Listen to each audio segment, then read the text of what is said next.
Nothing's happening. I did it. It says off air. It says live on mine. Oh, all right. Oh, here we go. Hello, everyone, and welcome to the Tilting Ground Untitled Notre Dame USC Football Podcast. The college football season is finally here. I'm Michael Muto, and I'm here with Notre Dame expert Greg Flamong. Greg, how have you been?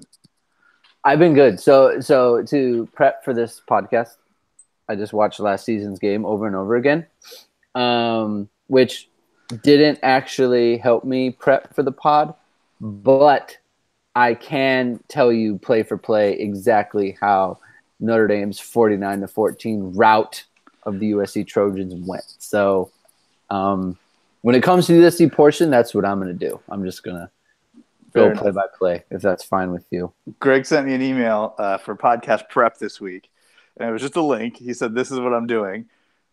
I didn't even click it. When I clicked it, I emailed him back and said I thought for sure that was going to be 49-14 highlights, but it actually was notable USC information. I'm just expecting full. It should have been. I don't even know what I was thinking. I missed the golden opportunity. You did. All right. So, let's just get into it. Football's here. This is our season preview. This is the longest podcast of every season. It's probably the most fun. Everyone has the most hope, the most joy, the most anticipation. So let's get right into it. Greg, the Notre Dame Fighting Irish finished the 2017 season with a 10-3 record and ranked number 11 in the AP poll. All three losses were to ranked teams. The highlight being the aforementioned 49-14 drubbing of rival USC. Now, Notre Dame enters 2018, number 11 in the coaches poll, ranked number 9 by the Sporting News, number 11 by ESPN The Magazine, and the Philistines at Sports Illustrated have them ranked number 16. It's head coach Brian Kelly's 9th season. The Fighting Irish bring back last year's starting quarterback, a top-flight defense returning 9 starters. Our hopes too high in South Bend for a program that hasn't posted double-digit win totals in consecutive seasons since 1993. What say you, Greg? I don't know, Michael. I'm of like two minds about it. I've been going back and forth all summer. I want to say about a week ago, I was thinking, you know what, this is an 8-4 team. Mostly because I don't think the quarterback is good. Or I don't know if he's good enough, I guess, for what they need him to be, because they lost the offensive line. They have no running backs. I mean, they have running backs, but none. I mean, last year it's like Josh Adams. Like, you feel comfortable with him in the backfield, like no matter what. And this year, Dexter Williams, who knows what's going on with him? He's going to miss games. He's got the whole Kevin Stepherson situation going on, where he's got the suspension that no one can talk about, but he's like a senior who's running like with the scout team in preparation. So he won't be playing in the first 4 games. You got Tony Jones Jr., who never looked good last year. You've got Jafar Armstrong, who's like a converted receiver, and he's playing running back, and everyone says it's going to be like CJ Prosise. Brian Kelly's talking about how he's like Theo Riddick, which is good, except the thing that made Theo Riddick so great is that he was a threat out of the backfield, and we might not have a quarterback who can get him the ball out of the backfield. So, I don't know what to think of that. We got a couple of freshmen. I don't know where that's going to go. It kind of seems like a lot of this season is going to be based on what Brandon Wimbush can do. So you're telling me expectations are set a little too high? For who? For Notre Dame. Well, here's the thing is then I started thinking about, well, maybe I'm looking at this all wrong, right? Maybe it's like, okay, if you ask me what's the strength of this team, the strength is the defense. Okay, well, that's good, right? You want a good defense. And what wins championships, Michael? Defenses. Defense wins championships. So I was starting to think, like, maybe I'm like, we're all just focusing a little too much on what Brandon Wimbush can do and not enough on how good this defense is going to be, because you return Jerry Tillery, you return Tavon Coney, you return Drew Tranquill, you return Julian Love. They're like 4 of the 5 best players on the team. Okay, they all play defense, and I got to tell you, Jerry Tillery, Coney, and Tranquill, like they could all be in an NFL camp right now. I mean, they didn't like. There was a time last year around December where we all felt like all 3 of those guys are gone. Okay, they won't be on the team. They're all going to go pro, and they all decided to come back. So, I mean, essentially, we have 3 NFL players on the roster right now. I mean, more than that. I mean, there's guys that I've seen listed all other places. No, so Julian Love will play in the NFL, right? And like Troy Pride, the corner, he'll play in the NFL. But like these 3 guys could very easily just be in camps right now. They're seniors, they've played and they've showed out on the college level. So I kind of feel like if this is, and I'm looking at the, Bill Connolly, he does his, little team previews or whatever. He does the S&P stuff. Mm-hmm. So he's a very advanced stats. He has Notre Dame's defense projected to finish 6th in S&P, which if they do that, maybe Brandon Wimbush doesn't have to be great. Maybe he doesn't even have to be even like very good, right? Maybe he could just be solid, right? If he's solid, can that give us a 10-win season, 11-win season? And if you're talking about 10 wins, then all you need is a couple lucky breaks to get to 12 wins. That's true. I'm kind of hovering around the 10-win mark now. And so, I feel a lot better than I did about this season than I did a week ago. Let's put it like that.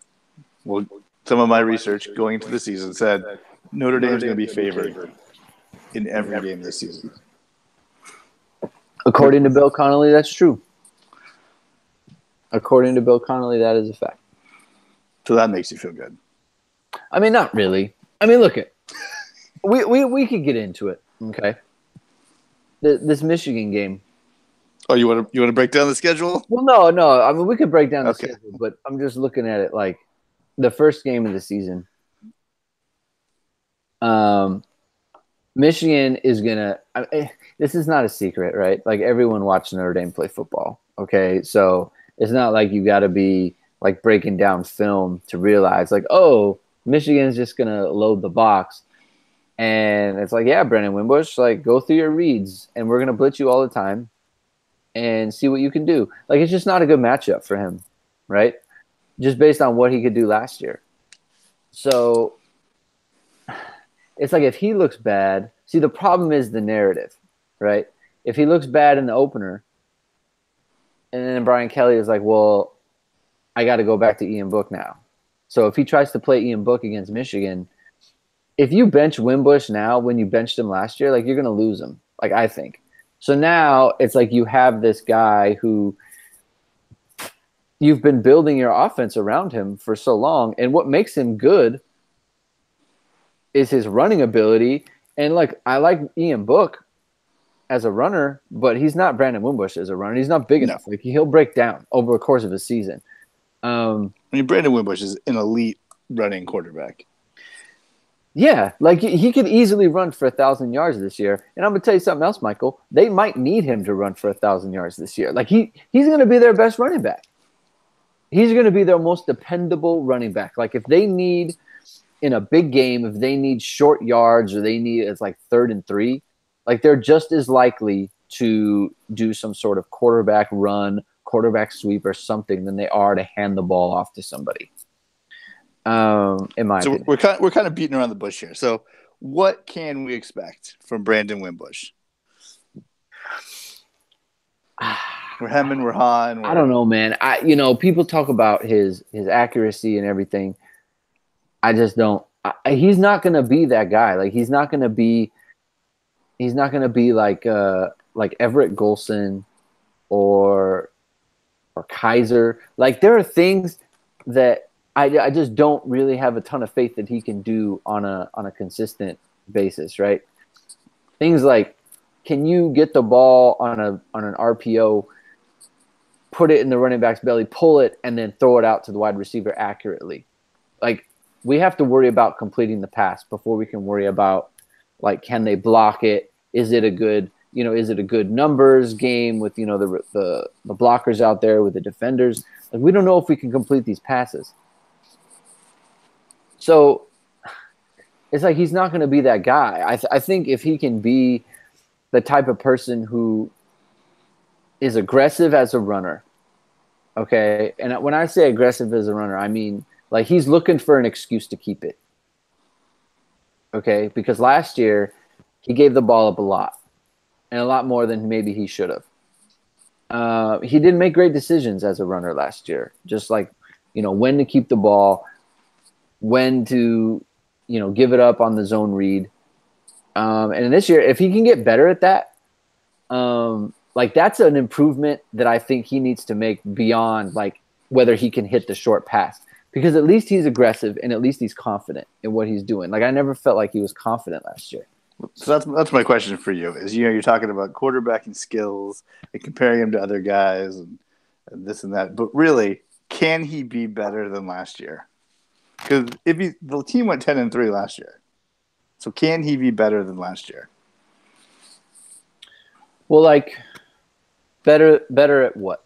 Doesn't matter, just better, just overall better. Yes, he can, of course. Yeah. Yeah. Okay. Yeah. Do you expect him to be better? But he won't be better. I don't think he'll be better in the ways that people think that he needs to get better. Like, people want to see him be, like, accurate, and they want him to be like, can he be a 60% passer? Like, I don't think so. I don't think he's going to be that guy. But it's like, can he get better in just his command of the team as the quarterback? Then yeah, he can. Because that wasn't there last year a lot of the time.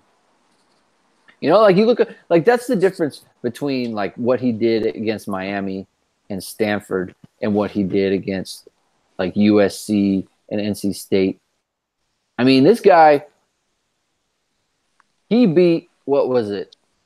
Michigan State on the road, USC at home, NC State at home. I mean, those are three teams with some good defenses. Almost beat Georgia.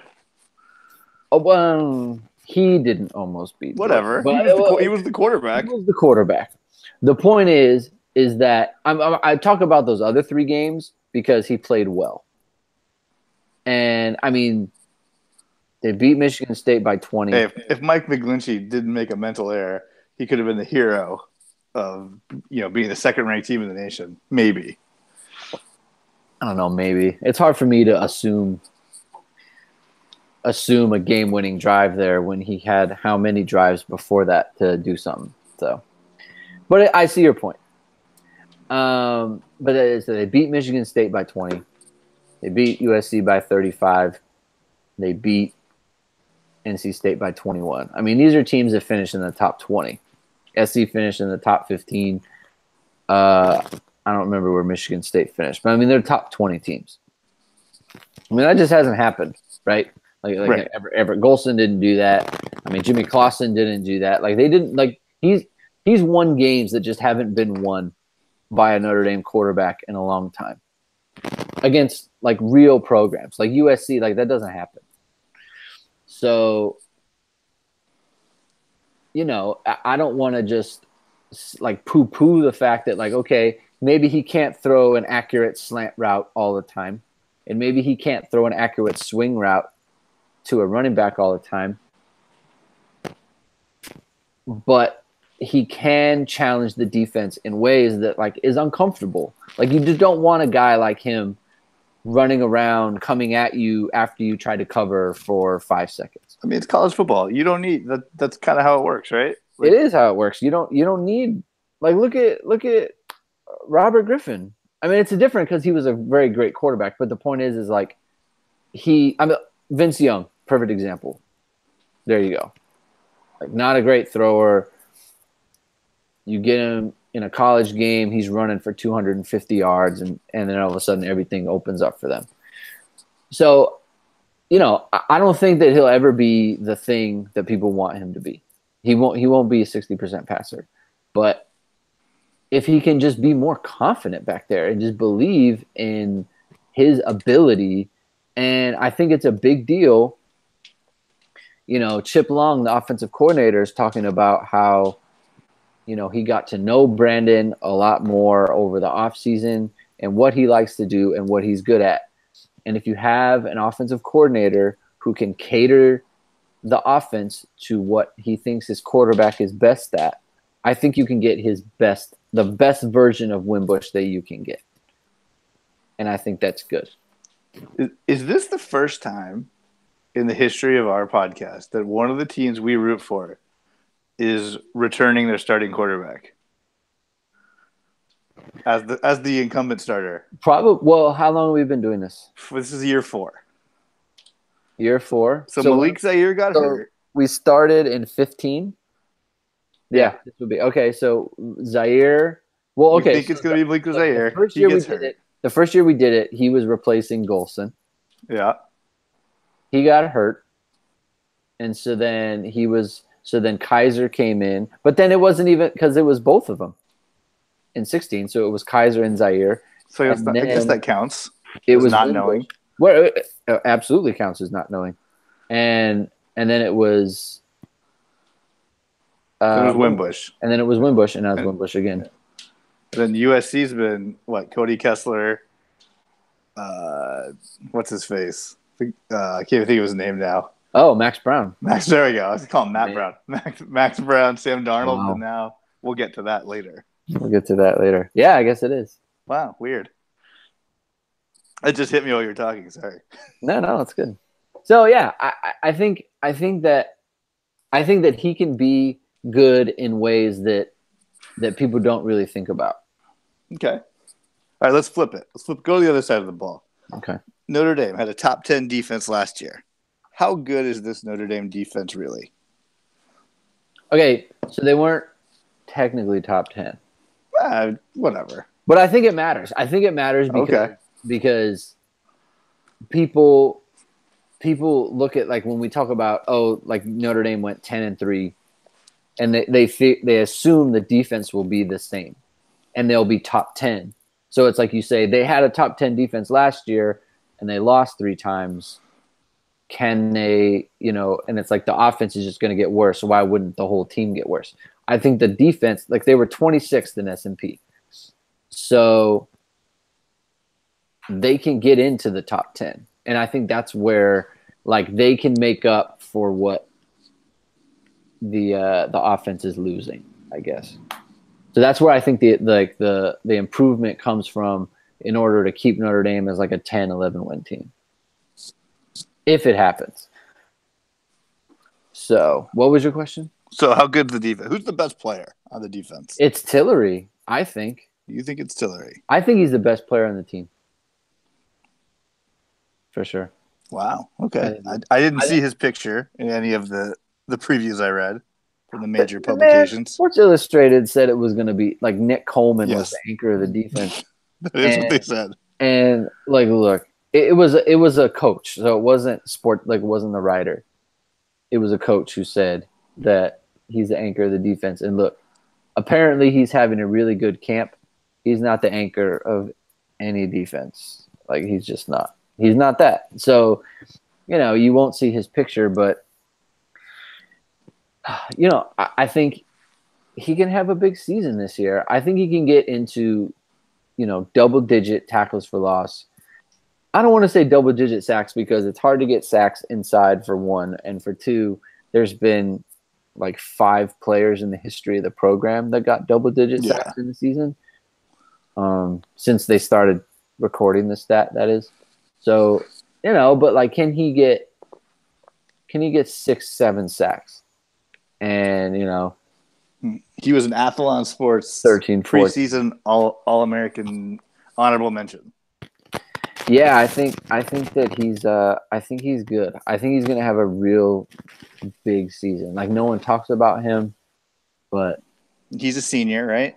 He's one of the guys that started the first year of the podcast. Yep, true senior for sure. So I think he's good. I think that Coney and Tranquil are very good.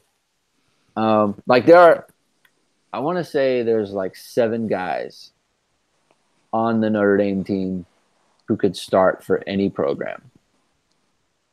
And I think 6 of them are on defense. Wow. Well, let me just see. So I think it's Tillery. I think it's Coney.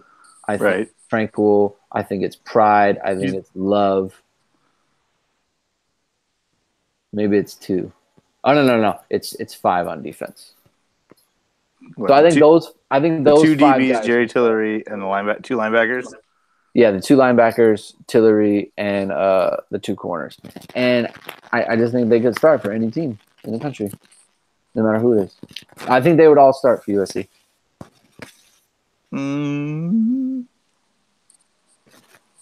I don't know.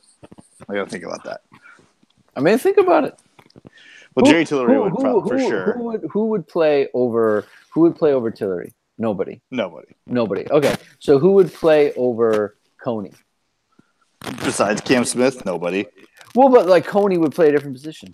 Yeah, I mean, yeah. Like if you have how many linebacker spots at USC? 3. I don't know. It depends on what they're doing. You have 2 other guys that are better than Tevon Coney's 116 tackles and 14 tackles for loss or whatever. Like he definitely would start. Right, and so would Tranquil somewhere. He would start. I don't know. Tranquil would start. He would definitely start. All right. I promise he would start. And like you could make a case like either Pride or Love would start at one corner. Right. And then it's like it just kind of depends. Like, what do you think of Biggie Marshall? Yeah, I mean that's kind of where I was going with that one. Okay. But either way, I think we digress. They're good players, right? So Nick Coleman not mentioned. I think you know what though. I think he's going to have a good year. Like he will get better than last year. And last year he was. I don't want to say replacement level, but he was. I mean, look. The guy started on 13 games for a 10-win team with a defense that was basically top 25 in college football. Like you can hate on the safeties all you want, but when you start a full season on a good defense like that, like you're not terrible. Right. You know, what do you think the calling card of this defense is going to be? You know, some guys some teams turnovers like Alabama, some teams sacks, some teams, I don't know, weird pressure, some teams DB skills. Like, what's the calling card of the Notre Dame defense? I mean, my hopes and dreams are that it's pressure. Like pressure with 4. Like a lot rides on the defensive ends. So you're looking at like Khalid Kareem. He's starting now at one defensive end, and then you got Dalen Hayes and Julian Aquara at the drop defensive end. Like if they can get at least one of those guys, and hopefully at least 2, to kind of turn the corner as pass rushers. It could be. I mean, it could be like if you told me that 2 of those guys would really turn the corner as pass rushers, then I would think like this is definitely a top 10 defense, like no question. Now, is that believable? I mean, I don't know. Pipe dreams are possible. I don't know that it's look, they're all true juniors now, right? So they all came in the same recruiting class. Khalid Kareem is his first year as basically a full-time starter. And look, the way that I look at these guys is they've had basically one season where they received competent coaching. Because you got these 2016 guys who came in and they had to deal with Brian Van Gorder and that ridiculousness in 2016 where he got fired, and then they just kind of threw a defense together, and they didn't have more importantly, as freshmen, they didn't have a training camp where it was like we learned how to be actual good football players. They didn't have that, so they only had it last year. Like I think it makes sense that they would turn the corner in their junior season. It's like, okay, now we're upperclassmen, and we have a good line. We have good players inside with Jerry Tillery, who's going to garner a lot of attention. And I think at least one of those three will, come up big. So, all right, bring it back to the offense. okay. Quentin Nelson, Mike McGlinchey are gone. Gone. How big a drop will the O-line play have with those two big names gone? I mean, it's a very excellent question. It's hard to say. Smart person must have come up with it. I don't know. Like it's okay. How good is are Mustipher and Bars going to be? Well, I see Sam Mustipher's name right after Toa Lobanon's name on All-American list at center. So I think he's got to be pretty good. Right. So he's the kind of guy that I think Mustipher and Bars, I put both of those guys on that elite list of they could start for any program. Now, maybe you could throw in some school with a really good center. It's like, well, we wouldn't play over him. Fine. The majority of programs in college football, those two are starting for them. Right. Okay. So you figure, but what does that mean? Does that mean they're All-American level?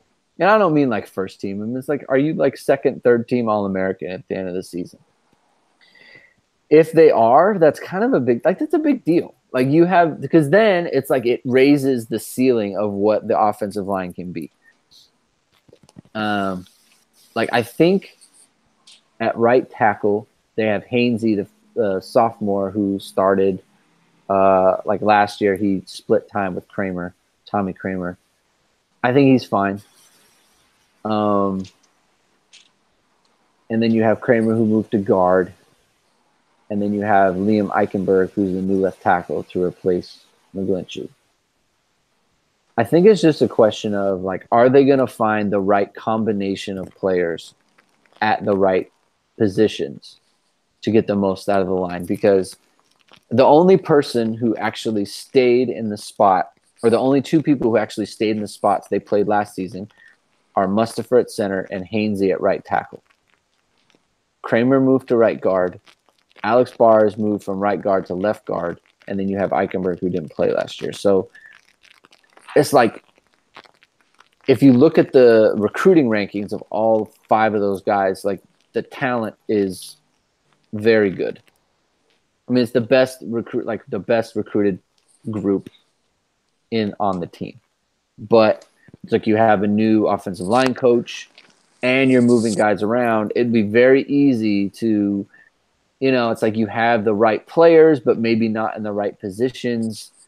But Notre Dame's been turning out good offensive lines forever. It's the one thing you can count on. They have been, but the concern is you get up against a team like Michigan, whose front seven is very good, and it's they don't look that great, and people kind of panic, and it becomes okay, this didn't work out against this team. We need to. Shake something up. Or you look at it's the Michigan game is, that's a big deal. When Notre Dame plays Michigan, it's different than USC. I'll put it like this. If you were a Michigan fan, we would not have this podcast. I can be your buddy. They take it too seriously. It's not that they don't take it too seriously. I feel different about Michigan than I do USC. I don't like USC. Michigan, it's a loathing. I have a big problem with Michigan. Well, you guys have the same song. Okay, how dare you? First of all, how dare you? Maybe this is our last podcast. Maybe this is the preview, and there will be nothing else afterwards. I should have saved that joke for next week. Michigan is just different. It's different. It's a different level of dislike. All right. So but the point is if it doesn't go well against Michigan, like I could see a lot of Notre Dame fans just kind of like tuning out. So. Okay, I can see that. All right. Well, speaking of the offensive line, their job is to block for running backs. We kind of mentioned it at the upfront, but are the running backs at Notre Dame any good? They are an unknown commodity. I don't know. I just don't have a ton of faith in Tony Jones Jr. as being a guy who it's like in the fourth quarter and the game is tied and it's like, yeah, I want him in the game. You know, I don't feel like he's a big play person per se. Like when I say big play, I mean like he's making a play that isn't necessarily there. You know, I don't mean like if he has a hole, he can break 70-yard run. Maybe he can. I don't know. Like but, he's the one doing the thing to score or get the extra first down. Yeah, it's like, is he making a move in the hole that opens everything up? Is he making a key cut that he needs to make? Is he running hard? Is he running over someone? Like I just don't. Maybe making a block and pass protection. Who knows? Yeah, like I think he's a standard college running back who it's like, yeah, there's a hole, and if then there's a hole and it's blocked how it should be, then he can get through it and he can perform that way. So I don't like with him being the lead back, I don't know what the running game can really be that way. But what about Dexter Williams? We know he's a home run hitter. He's not going to play. But the whole time? He's not going to play till October. I mean, those games still count. They count, but I mean, it's like it's hard for me to say. Like, and the other thing is I mean, he's never gotten more than like 40 carries in a season. That's true. Because he's always hurt. There's always something wrong. Or just not playing. Or he's just not playing. Just mysteriously not playing. And then people love Jafar Armstrong. And so is there a freshman? Is there someone we don't know who could? Well, he's a redshirt freshman, and he was a receiver last year, and he didn't play. We saw him in the spring game at running back. He looked good. Okay. But it's like, can you count? It's the same. Yeah, it's the same kind of if you're thing. switching positions, how good are you really at well, it's not how good are you really. It's just like, are you a guy who can perform when you have an opening? And are you a guy who it's like, hey, we gave you the ball and there's a free linebacker comes shooting through the hole. Like, can you make him miss? Like, can you make a play? And I don't know that he can. Right? Maybe he can, maybe he can't. I just don't see like right now how it's like a plus position. Okay. So reasonable. All right, we've talked about the quarterback. We talked about all the defenders. Talked about the O-line. Talked about the running back. My favorite question for the Notre Dame team heading into 2018: is there a real number one wide receiver on this team, or as I put it when I originally thought of it, can someone catch more than 35 passes this year? Okay, so which one am I answering? It's the same. It's the same question. And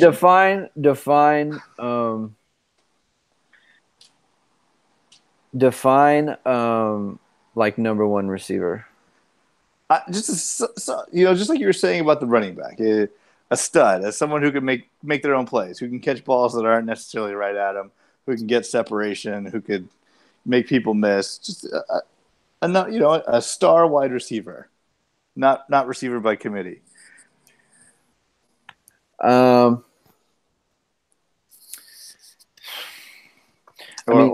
is Notre Dame just, this guy will be our short route guy, this guy will be our deep guy. Hopefully this guy's our possession guy. I don't think they have that per se, but they don't have a number one wide receiver either. Like Miles Boykin, like I think that he's the kind of guy who is like they can kind of do whatever they want with him. They could send him deep, obviously. When I say obviously, I mean ask LSU about that. Mm-hmm. And they can. I mean, he's a big guy, so he's also like he's a possession person too. I think he'll probably be the most consistent. Like if I had to put money on any one player catching more than 35 passes, it would probably be him. Okay. Um, Not your favorite? What's his name? Chase Claypool? no, just because the thing with Boykin was just like, can he be consistent enough as a pass catcher? And he has been throughout the fall and the spring, according to coaches. Right. So they like him in every other facet. So you feel like if he gets that cleaned up, then he's like basically he's consistent. You can count on him. Whereas Claypool, the question was not only can he be a consistent pass catcher, but can we get him to like run hard all the time? You know, like you'll hear a thing in practice. It's like, oh, he ran a route and it's like the quarterback threw an interception. Why? Because Claypool ran a route and he didn't think it was coming to him, so he stopped. And then the quarterback threw it to him. And since he stopped, the DB undercut it and intercepted it. And it's like, so we're a junior in college and we're still quitting on routes. Right. That's still a thing that's happening. But I guess he's been a lot better. So, I mean, if you're like if you're asking me who can be like the number one, like the star, I think it's Claypool. Because the thing about Claypool, and that's not necessarily true with Boykin, is I feel like Claypool can be matchup proof when he's on. So it doesn't matter who they're playing. Like he's 6'4", 220, 215, whatever it is. And he runs like a deer. So it's just, it doesn't matter who's covering him. He can deal with them. So whereas Boykin, it's like I could see him struggling with someone who is physical. Like I could see him struggling with like the Michigan corners. Where it's like they're super physical, they're super aggressive. And it's just like it hasn't been a strength of his in the past. So, you know, whereas Claypool, it's like I don't care who they're playing. And I'm not a big deal. What about my guy Alize Mack? He got a write up in ESPN the magazine. He got a little blurb. Is that a pipe dream or? I mean, a pipe dream for what? Him being good.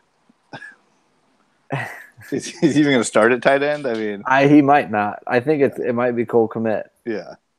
I mean, look, he'll be on the field a lot because they'll go 2 tight ends a lot. So he'll be on the field. I just don't see how. I mean, I don't know if he'll get the opportunity to be like really good. Okay. It's like they're going to spread the ball around. They're going to throw the backs. You know, you have the other tight end who might actually be a better pass catcher. So.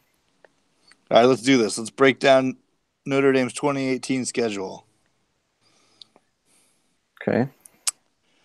All right, game 1, we kind of already talked about Michigan. We won't get too in-depth because, you know, that's next week's podcast, I guess. But game 2, Ball State. Game 3, Vanderbilt. 4, Wake Forest. 5, Stanford. 6, Virginia Tech. Then Pitt. Then everyone's favorite Navy. Then Northwestern. Florida State. That should be fun. Then the, Pinstripe? No, what's it called? Shamrock Series. How dare you? I know. Those jerseys are atrocious. By the way, I don't even want to talk about it. Yeah, we'll wait for November for that one. Yeah, like I've already written stuff about it. I'm done. And the season ender, November 24th at USC. So big games. What do you think? What stands out? So you have Michigan, who they could lose to. Mm-hmm. And then you have 3 that they really should win. Right. I mean, really should win. Like losing any of them is like a big problem. And then you have basically every game after that they could lose. Yeah. Probably not Pitt. Well, here's the thing. Tell me the. I don't have it in front of me. Who do they play right before Pitt? Virginia Tech. Okay. Who do they play right after Pitt? Home for Navy. Home for Navy. So I think there's a bye right before then, right? Yes. So the thing about Pitt is you just played Stanford, you just played at Virginia Tech, then you have Pitt, and then you have the bye. Like, it's like, I'd love to play like in a vacuum, we shouldn't lose to Pitt, but when you play them after two teams like that, and you're either coming off a high of beating both of them, or you're coming off of a low of losing. Okay. It's just kind of like it's not in a good spot. So they shouldn't lose to Pitt, but where they're positioned in the schedule, it's like, and look, Pitt always plays them close for some stupid reason. That's true. Except for 2015. That was fun. But other than that, Pitt's always a problem. I have a hot take that you're going to like. Go. I'm fading Stanford. I got no proof. I don't know. I just don't feel it this year. Okay. Too much hype, too much expectations. I don't buy it. Don't buy it, huh? I think things are going to go south for Stanford. Okay. I mean, they got a nice little UC Davis game on the schedule, but San Diego State, they're supposed to be like a little upset special this year. Then my USC Trojans the next week, then at Oregon, at Notre Dame, and then just at Washington later in the season. I don't know. I mean, look, nothing would please me more. Nothing would please me more. I'm tired of them. So really, I need Notre Dame to beat Stanford to make my prediction here look worthwhile. So if you could help me out there, that'd be great. Okay.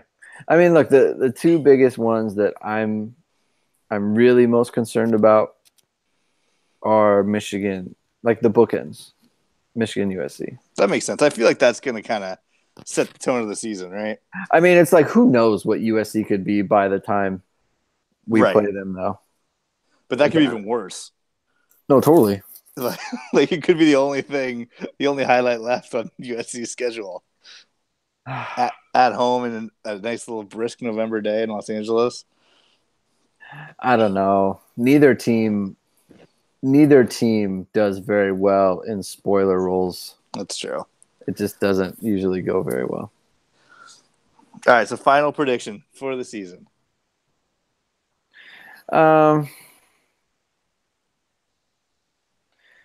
Fart. I mean, I'll say 9-3. 9-3. Yeah. I want to say 10-2, but I don't know. I'm going to say 10-2. Okay. Okay. So I get one in the middle of the season, and I get USC beating them at the end of the year. Okay. All right. Did we miss anything? Just real fat bullet point. Did we miss anything? I don't think so. I don't think so either. I think we got it. I think we got the gist of what's going on here. You ready for your boys? Born. I just want to say I'm very intimidated by your intro. I was not expecting that. Well, I just wanted to let you know I was ready. I'm ready You are very ready. Very ready indeed. So, well, you're the expert, so I feel like I got to bring a little flavor. Well, my friends, USC Trojans, you finished 11-3 last season. You won the Pac-12. Yes. Even with losing to my beloved Fighting Irish by 35 points and 5 touchdowns. Just going to throw that in there one more time. The season ended on a bit of a low, losing to Ohio State in the Cotton Bowl. In embarrassing fashion. With a good performance by the defense, though.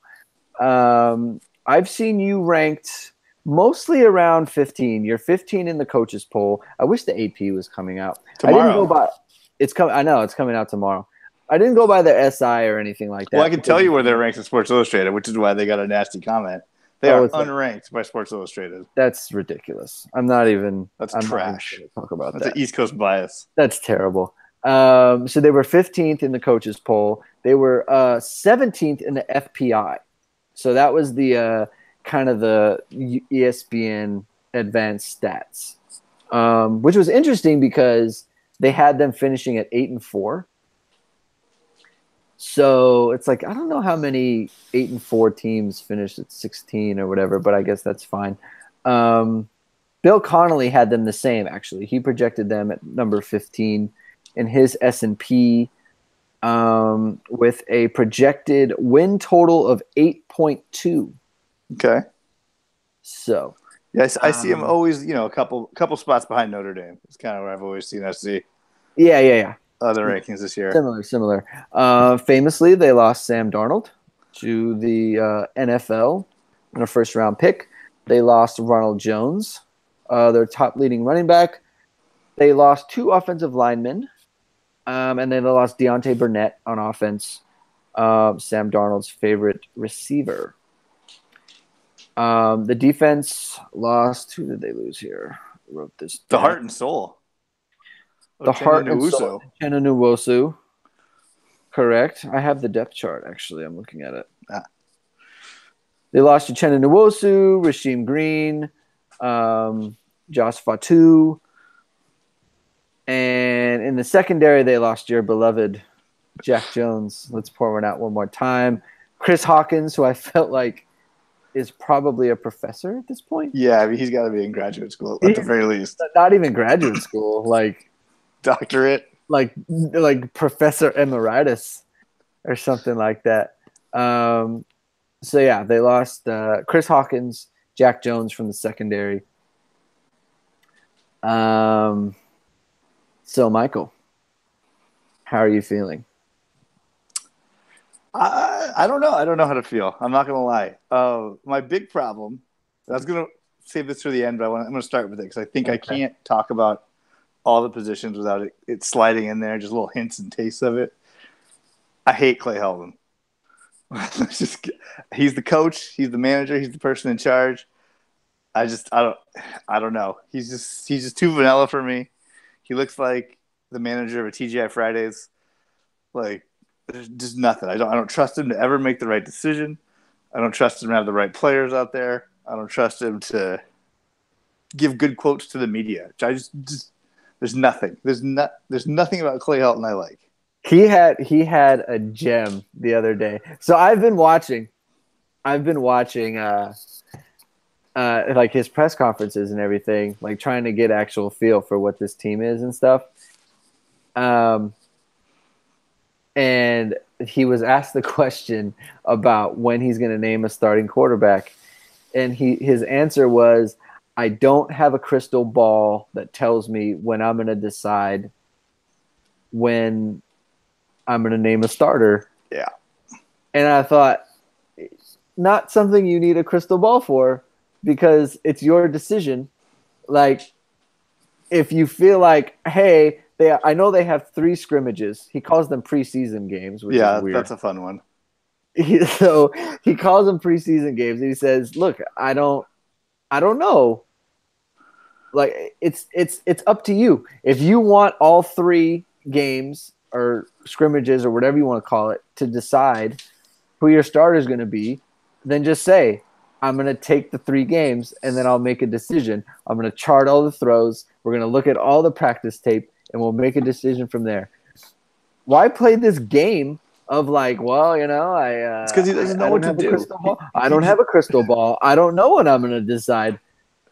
You're the crystal ball, buddy. You are the ball. What are you talking about, man? He doesn't fire me up. I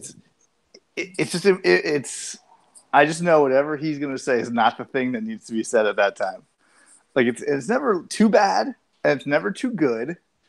It's always just this weird on the wrong side of in the middle, which is the worst part. Man, I was watching him talk, and I was like, sir, you have so much more talent than everyone that you play. Everyone. It's just it makes me upset. Like, we don't know how good of a coach you are. Yeah, you wait till we get to the defense. I don't even know who, like, Yeah, there's positions where it's like, I don't know, some 5-star can play here. There's a couple guys. We'll see what happens. Well, look, It's just like, come on, man. I would let's get into let's do it here because we just need to start. All right. At the quarterback. You have 3 players vying for the starting quarterback role. You have Matt Fink, who is darn it, I lost it again. Where did this go? I believe he's a redshirt sophomore? A sophomore. Junior. Where'd it go in front of me?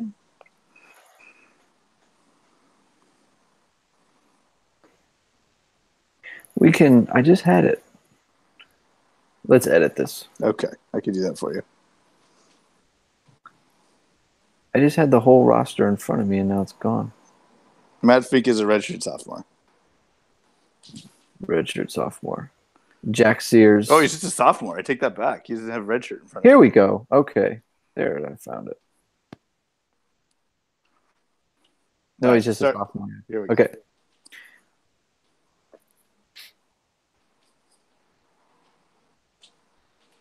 All right, let's just get into it at quarterback here. All right, because this is the main talk. Like every podcast I listen to, everyone I follow on Twitter, and I'm actually following USC people on Twitter. It's kind of weird. They're talking about the quarterback position. So you've got a 3-person battle between the most senior of which is true sophomore Matt Fink, who played some last year. He registered 6 completions for 9 yards. Six completions on 9 attempts for 43 yards. Big time, 66% completion percentage, better than Sam Darnold. So there you go, Michael. There's a rushing touchdown too in there. There it is. I was at the game. I saw him. He busted one. Jack Sears, former, I would say big time recruit, like a mid 4-star player. Yeah. He's a redshirt freshman. Did not see the field last season. And then you have the golden boy, the should be still in high school JT Daniels, who in a scrimmage was 10 of 12 for whatever amount of yards. And was it 3 touchdowns or 4 touchdowns? I think it was 4. I think it was 4 too. And 3 went to the Amon-Ra St. Brown, who's going to hurt my feelings every year for as long as he's at USC. So what are you thinking here, Michael? All right, I'm gonna be honest. I'm gonna let everyone behind the curtain here a little bit. Okay. I think this summer I've been the most down I've been on football in general in a long time. Oh my! I got the looming retirement of Tom Brady. Sam Darnold's out of my life. The NCAA is just a car fire next to a tire fire, getting run over by a train.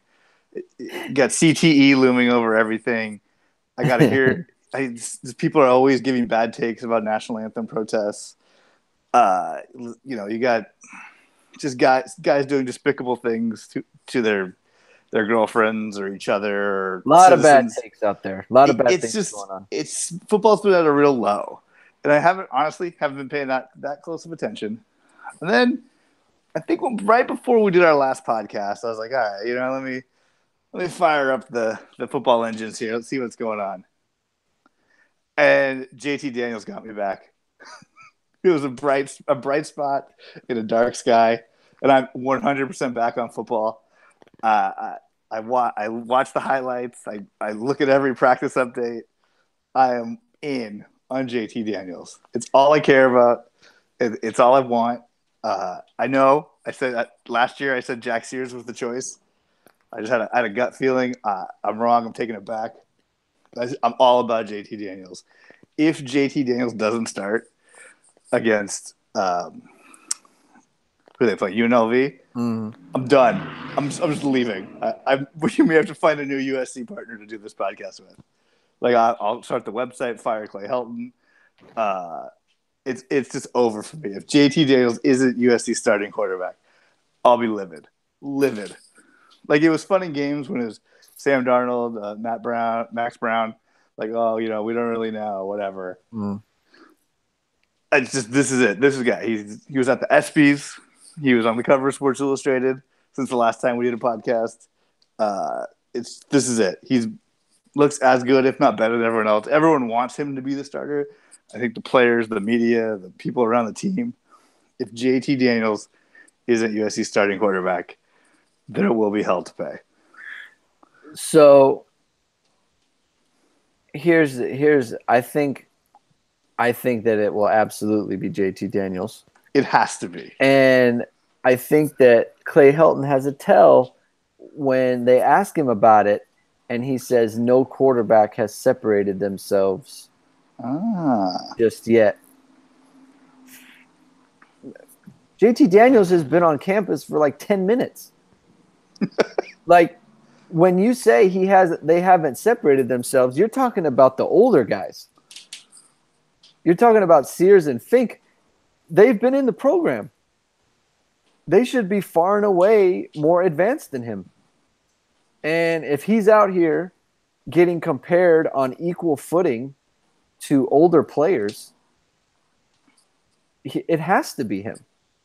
Because that tells me it doesn't say, like, he doesn't say that, oh, we're just trying to get him up to speed on the offense. Like, he doesn't say that. He talks about that. I mean, he gets first team reps. Yeah. And look, I always say, or I've been saying, throughout like a bunch of Notre Dame, position battles and everything, like, you got to look at the reps. You don't give a player like him first team reps if you don't intend to play him. Now, I think against UNLV, you might see multiple quarterbacks. As a matter of fact, you probably will. But why even bother? Well, because you want to keep a couple guys around, for one. I feel bad for Jack Sears because I think he got the short end of the stick here. Oh, of course he did. I mean, first of all, it's like he had to have assumed, like, even if it's going to be JT Daniels, he's going to come in here, I still get 1 year to, make my case. You know what I mean? Because it's like he's a 2020 guy. And then JT Daniels goes out and graduates early, and now he's never going to play. Whoops. Yeah, so I feel like, they're just going to lose him. I don't know how he could stick around. He can't. No. But I think that he will play in the game just in case. But, like, you have to get Daniels ready because then you're going to go on the road to Stanford. And then you're going to go on the road to Texas. And so you can't just be messing around with that. No. So from what I think he's going to do it. I think the fact that he messed up the Sam Darnold situation makes it so he has to take him. He has to start him. See, I feel like that's why he'll mess this up. Like, he'll be the guy. It's like, okay, if you don't hit on 16s against 10s, you better always not hit on 16s versus 10s.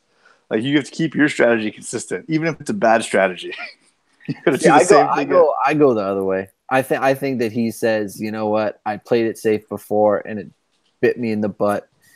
And the other thing is like, look, you want to mess around and not play JT Daniels now, like, the clock is ticking on him. He's not sticking around. You know what I mean? You have 3 years. These guys leave now. I mean, who was the last quarterback SI Sportsman of the Year? He was at Texas A&M, and he's at Oklahoma. Like, it's not unheard of. Oh yeah, Kyler Murray. Yeah. You don't. Mitch Mustaine. He has a USC podcast. Don't be messing around. Yeah. Because you never know what you're going to have with these guys. So if he's on equal footing, you just play him. Agreed. Play him and take the mulligan. You can burn a year because people are totally cool with it. Yeah, everyone's going to be excited to see JT Daniels play. If you lose a couple of games, it's like, oh, that's okay. We have, maybe the best quarterback in the nation, right? He's got some seasoning. That's what they would say. Exactly. It's like you said, man. You're all in on him. All in. And that's what. And you know what the other thing is too, Michael, is he's the people's choice. So for Helton, you can't go wrong because everyone wants him to play. Yeah. So if you lose a couple games, you can't be like, well, I mean, I played this guy that everyone wants to play. Like people like you and me, like we can't get all pissed off. Like we wanted him in the game. Yeah. So, and that matters when it comes down to like you went 8-4 and people want you fired. Yeah. If you go 8-4 and don't play JT Daniels, you're in trouble. You're in a lot of trouble. And you might go 8-4 anyway. Yeah. Right. So you got to do it. Okay. But yeah, I'm all in on JT Daniels. So my question to you then, Michael, is about the offensive line. Last year, not super great as far as pass protection goes. And while they're returning guys, and that's great, right? Toa Lobendon, that sort of thing. Mm-hmm. I mean, they were bad last year. Are they going to be bad this year, Michael? So the thing I saw a couple places said a couple different ways was the good news for the USC offensive line is they return 4 starters. The bad news is they return 4 starters. So Toa Lobendon is on all the preseason lists as the best center in the nation. So that's cool. He played left tackle last year, which is weird. So whatever, that's fine. The interior offensive line had some trouble against teams like Ohio State and Washington State. So I guess getting your best player on the inside might be an advantage. Chris Brown is a big guy that lots of people talk about. Personally, never been wowed. He just seems fine. I remember when they played Stanford last year, Fox Sports loved him. They were talking all about him up and down the field. So he's back at guard. Chuma Ejiofor is back at tackle, one of the tackle spots. He's all right. He's been around for a while now. So it is what it is with him. Andrew Voorhees, he came into the starting lineup like, I don't know, a third of the way through the season last year. So he's on the interior of the offensive line. So there's a tackle spot that's kind of up for grabs. Clayton Johnson, Austin Jackson, all guys who played last year. So everyone has experience, which is good. So they all know how to talk to each other. They all know how to communicate. They're good at times. They're bad at times. I don't think they'll suck. Yeah. Go on. Well, I was going to say at the last, the second scrimmage, not the first one, not this one they recently had, but the second scrimmage, there was a big scuttlebutt because they gave up 9 sacks. Yeah. And I was listening to one of the USC podcasts that Ryan Abraham was on, and he was of the opinion that, the coaches came out and they said it was a big old, all the quarterbacks, they needed to get rid of the ball. Like those are actually on the quarterbacks, not the offensive line. And he felt like that was a bunch of like political spin, because like they were all on the same page with the message that it wasn't the offensive line. And he was like, look, I was at the practice. I saw what happened. It's not how it went. Like, so, I mean, look, USC can sack the quarterback, right? We saw it all last year. They led the nation. True. You like to talk to me about it. So, I mean, look, when you've got a team that can get after the quarterback and you've got a team that might be a little bit more, in tune with, their pressures, their blitzes, and you've got an offensive line that maybe doesn't have all the protections down. Maybe that's a thing. And maybe they're just getting beat. So, but I mean, 9 sacks is a lot of sacks, especially for a scrimmage where it's like you're probably not running a ton of plays, right? So I heard in the next scrimmage or the next practice or something, they're complimenting the offensive line on how good they played, but they did all running plays. Mm-hmm. So it's been a lot of gamesmanship in the press with offensive line play. So I think they'll be fine. I mean, it's the Pac-12 South. Like, as long as they figure it out by the end of the year, all these guys are 4-star, 5-star recruits. They can't be that bad.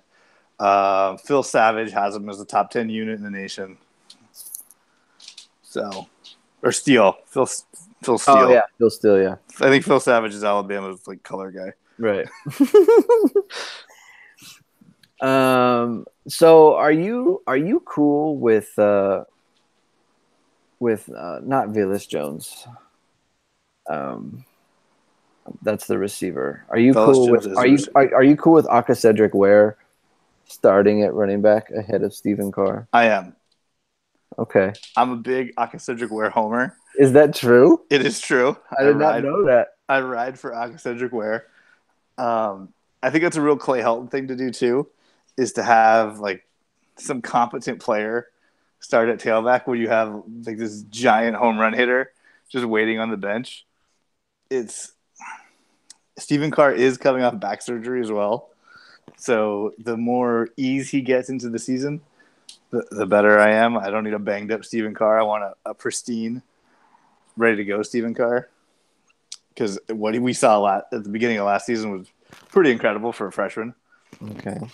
So I'm okay with Cedric Ware getting some touches.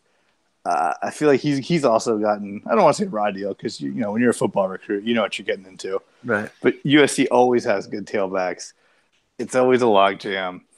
And I think he's pretty good. He has a couple 100-yard games under his belt, and that's pretty good when you're splitting time with 3 other guys for your whole career. So I think he's all right. I like him. And then there's, but it's the Stephen Carr show. You're just waiting for him to, catch a screen pass and go, or just bang through the offensive line and run for 80 yards. Like that's what everyone wants to see. So let's be real. I've got a little stat for you. Okay. Aka Cedric Ware, 49 carries. This is last season. 49 carries, 247 yards, 1 touchdown, 5 yards a carry, yada, yada, yada. Success rate at running back. He was the lowest on the team at 38.8% success rate. That's not great. How is success rate calculated? I'm not looking at it. Success rate is like you're getting something about available yards to you. So if it's like 3rd and 3, like did you get a first down? Did you convert a touchdown? Stuff like basically it's just like of the available opportunities you have to produce a good run, like did you do so? Basically. And he did not. He had the lowest on the team. But maybe he was trying too hard, He had to worry about Ronald Jones, he had to worry about Stephen Carr. Ronald Jones was at 48%. Stephen Carr was at 46%. And then let me see. This Vave Malapie. Yep. Vave Malapile. He was at I want to say it was 47%. People like Vave, by the way. I mean, he's a good player. Yeah. Good player. So I don't know. It's a good problem to have. It just seems. I mean, is it though? It's not a good problem when you're playing your objectively like worst player. That is true. There were stretches, I believe, was it last year, where Ronald Jones was not on the field in important rushing situations. Yeah. I remember those complaints on the podcast. It just seems weird that and look, if they want to do the thing where I know Stephen Carr, didn't he get hurt in this? Yeah, no, he had back surgery over the offseason. Okay, so maybe he's not fully healed from that, but that might be the reason why he's not actually the technical starter. If they want to mess around and not give him a ton of touches, I have no problem with that. Yeah, I think they just want to make sure he's ready for Stanford. Yeah. Okay, so he bashed him last year. So we can get to the main event as far as a lot of SC fans go, because listening to these podcasts and just going around Twitter, every question that the fans have are, will Amon St. Brown play in the slot? Is Amon St. Brown going to start on the outside? Will Amon St. Brown return punts? Will Amon St. Brown actually be the quarterback? Will Amon St. Brown actually be the I mean, people want to talk about this guy. And for good reason. So he goes out in the scrimmage and he catches 3 touchdown passes. He's lighting the world on fire. Yes. As predicted. And I mean, just your receiving core in terms of just like, in terms of recruiting rankings, it's just a little bit annoying, upsetting, whatever you want to say. So you've got the top returning receiver is Tyler Vaughns, who caught 57 passes for 809 yards, 5 touchdowns. His success rate was at 60%, which is good. He didn't really come on until halfway through the season. Yeah, and then he really started to bring it. Well, I mean, he was young. He was a freshman or whatever it is. But it's not like the other guys were doing anything. Yeah, that's my problem. Anyways, so he's so the way 247 works is they have this number system where it's like up to 1, basically. Okay. So if you're a recruit, if you're like a higher than like 95% or 0.95, you're good. Like you're really good. Okay. So the projected starting receivers, Tyler Vaughns was a 0.98 recruit. Basically borderline 5-star. That's good. Yeah, Michael Pittman Jr. Was a 0.96, which is a very high 4-star. Was he the star of the Pac-12 championship game, I believe? Correct. Yes. He had 23 catches, 404 yards, 2 touchdowns. This is after his dad requested that he become the starter. Requested/demanded. Yes. And then you have Amon-Ra St. Brown, 0.9948. Good God. So when I was in the football darkness, the football wilderness there, I said there was a bright light and it was JT Daniels. There was a little bright light next to it. That was Amon-Ra St. Brown. Oh, my God.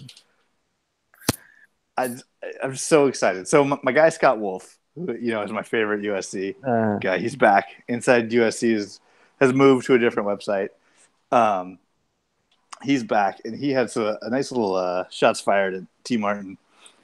He said that it's important that Amon-Ra St. Brown is a ready-to-go wide receiver because wide receivers at USC don't get better, which I thought was an interesting thing to say. They don't get better? They don't get coached up. You kind of come in as you are. If you're a good athlete, you're a good athlete. If you're a good player, you're a good player, and you kind of stay where you are. So, guys like Marquise Lee, Robert Woods, Juju Smith-Schuster, they all were just kind of flatlined the whole time. They never really got better. He said you got to come in hot, you got to come in good, and that's how you know if you're a true number one. You'll start that way. You're not going to become that way. You know what?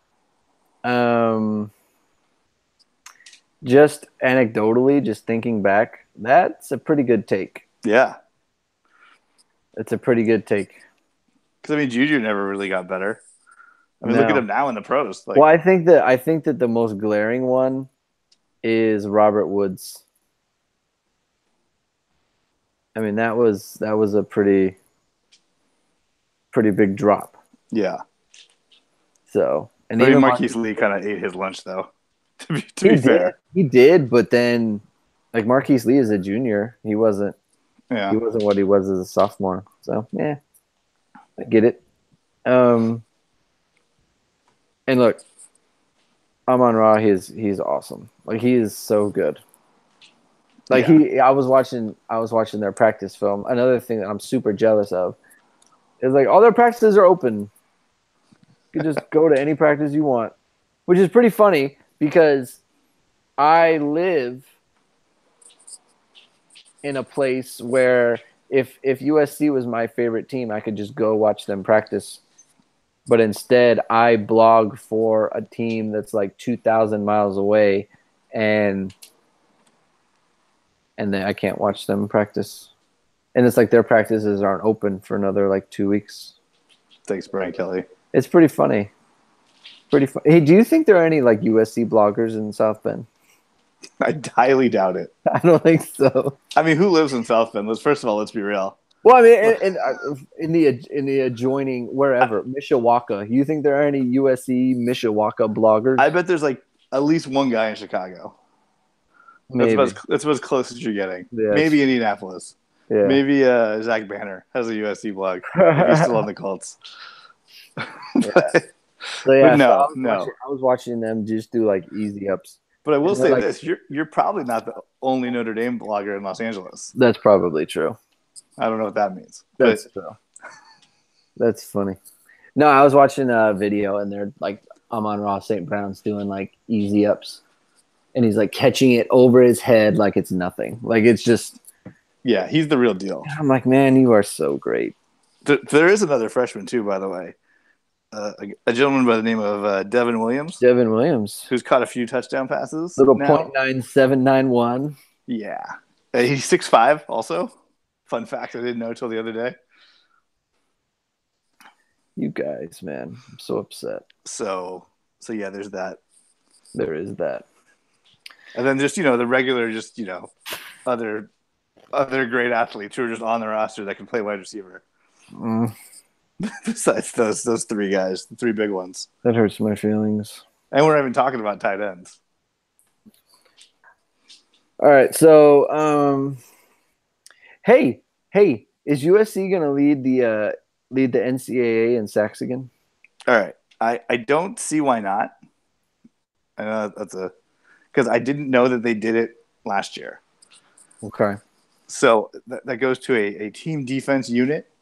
I think a lot of guys can get a lot of big plays. Their leading sack man, Rasheem Green, he left, but I don't think he was all that great. I think he was good, but you got a guy like Christian Rector who played a lot of different positions last year. He played really well in the Cotton Bowl game. Mm-hmm. The rest of the D line's a lot bigger, a lot older, a year older, so that's good. Good old Porter Gustin, everyone's favorite, not mine. He's hurt again, so we don't know when he's going to come back. Probably towards the beginning of the season, but I don't really care. He wasn't on the team last year, and they led the nation in sacks, so whatever. Batiku, he's hurt too. He's supposed to be coming back off. I think it's back surgery. We'll see if he ever plays. He was a big-time recruit that's never really done anything. But no, I think it's going to be, it's the same unit of guys up front. I don't know what defense they run. It could be 5-2, could be 3-4, could be some hybrid of the two. Nwosu's gone. That's going to hurt, I think, on the hustle plays, mm-hmm. because he was always, batting passes down, getting hustle sacks. So that's a little rough. But I think they can do it. If they somehow did it last year, like I said, I didn't know they did it until I saw it. So I don't see why not. Clancy Pendergrass likes to attack. That's why they pay him all that money. He's got a predator in his defense. So, sure, why not? I think they'll be fine. Let's see, who are some fun names on defense I could jump in? Well, you got your boy Cam Smith. Well, he's not going to sack anybody, though. Yeah, let's be real. I was just thinking, like, on the question, it seems like this, like, you lose Rasheem Green, and that's fine. But I feel like, you've got some guys who could just come in and produce production that's at least similar. Yeah.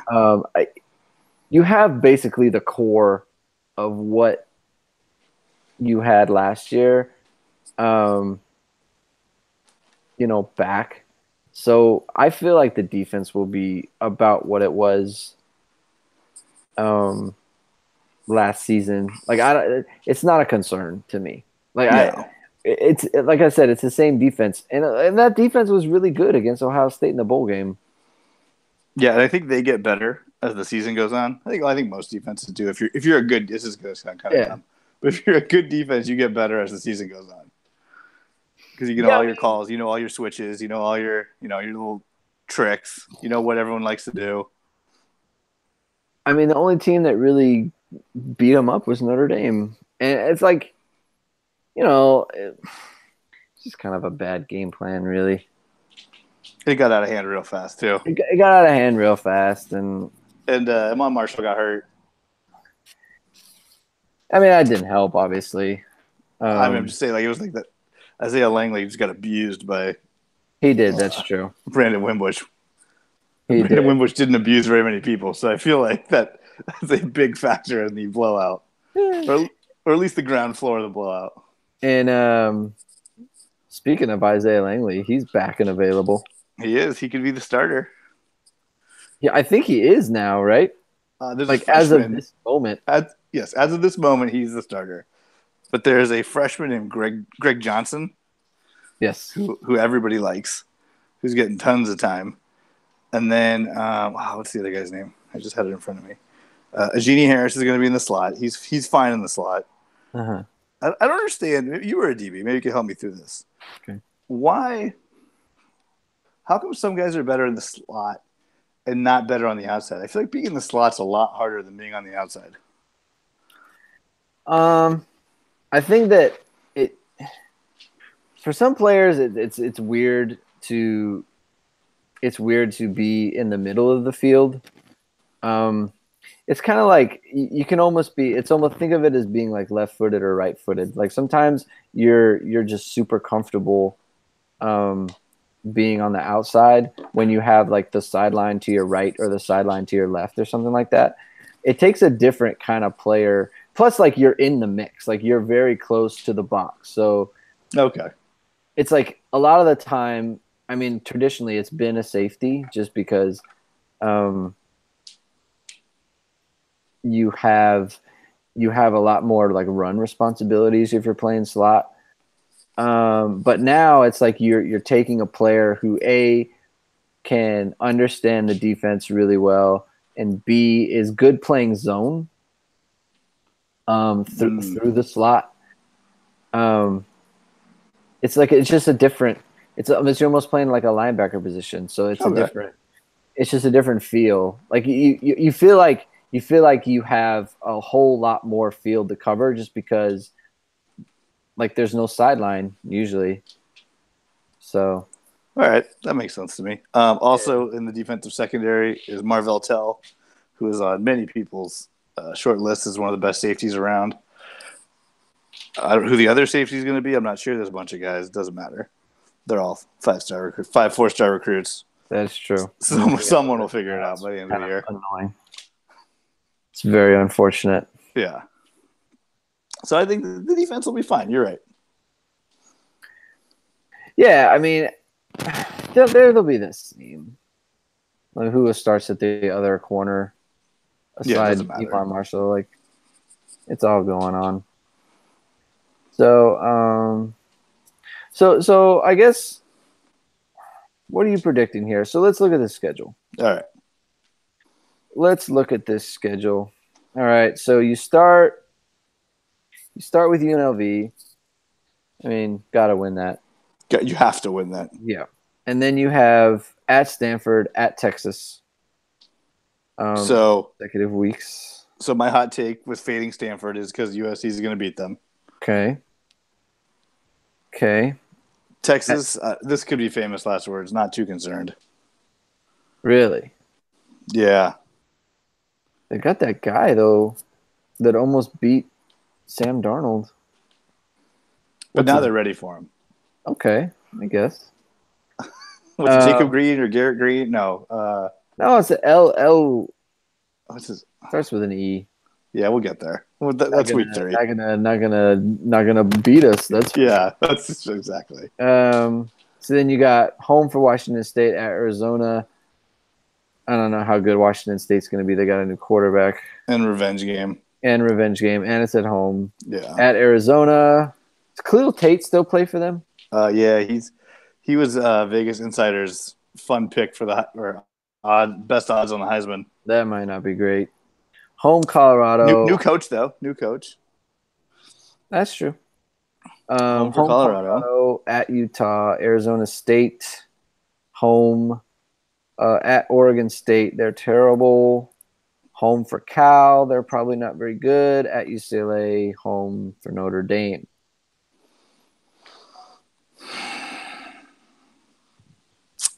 I think it all comes down to the first 3 games of the season. Okay. If USC starts out 3-0, they win the Pac-12 South, they win the Pac-12 regular, they make the college football playoff. Well, they miss Washington, which is nice. Yep. They miss. Yep. I mean, but are you assuming they beat Washington in the Pac-12 title game? Yes. Okay.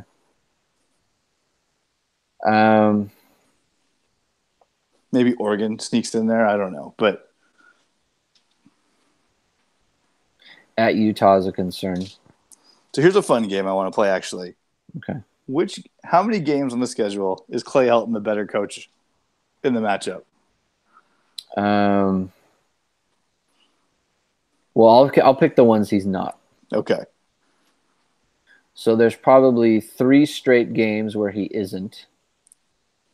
At the stop. So yes, UNLV, no Stanford, no Texas, no Washington State. Who's Arizona's coach? Kevin Sumlin. Oh.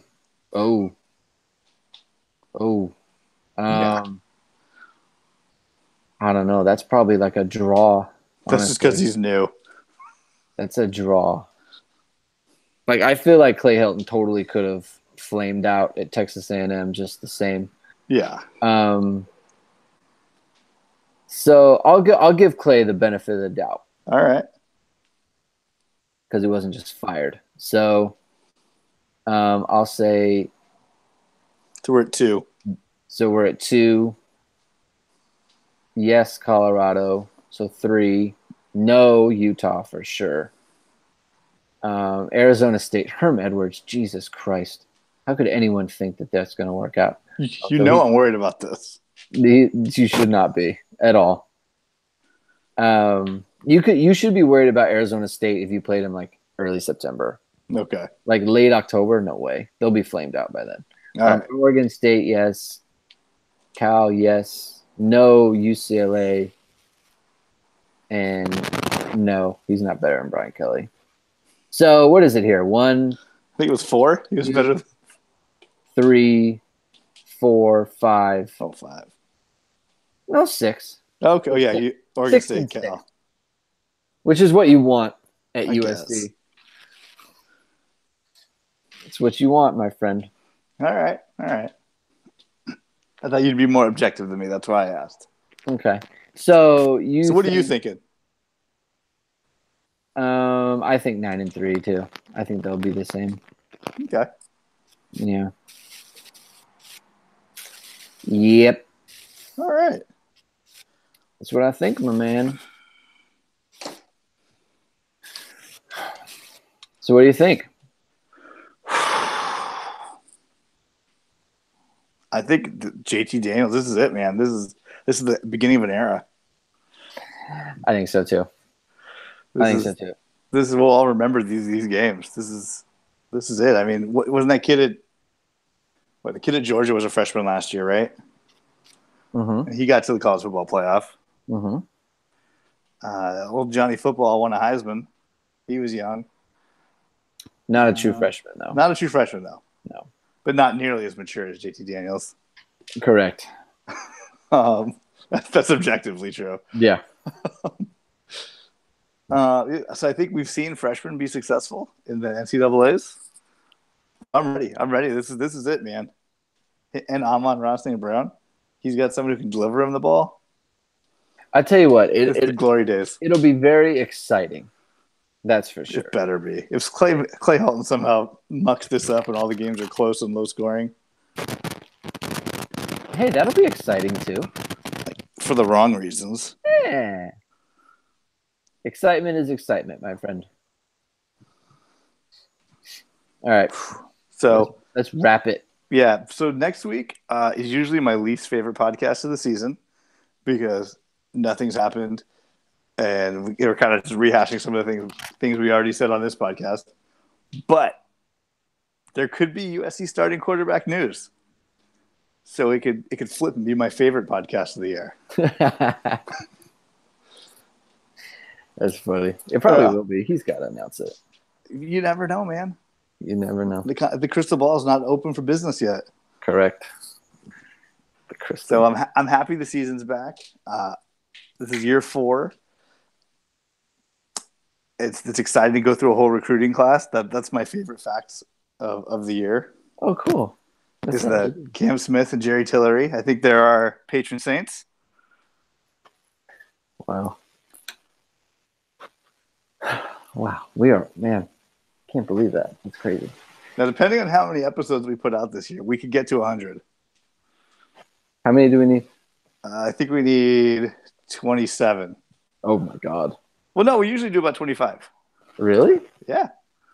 Interesting. Okay. We're professionals, Greg. Well, then F&A. Let's do it. We're going to try to get, at least we're trying to get some interviews this year. We slacked last year. Yeah, we're going to try to be serious. But we're on it. This is a good year. This is a good year for both teams.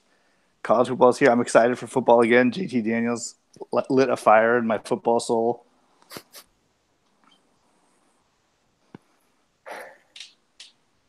And okay, follow Greg on Twitter, Greg2126. Follow him at uhnd.com. He's got all your Notre Dame information. If you listen this far and you're a Notre Dame fan, probably should have said that in the first 45 minutes of this podcast. No worries, mate. I'm Michael Muto. Follow me on Twitter. I'll try to get some stuff up there. And fight on. Go Irish.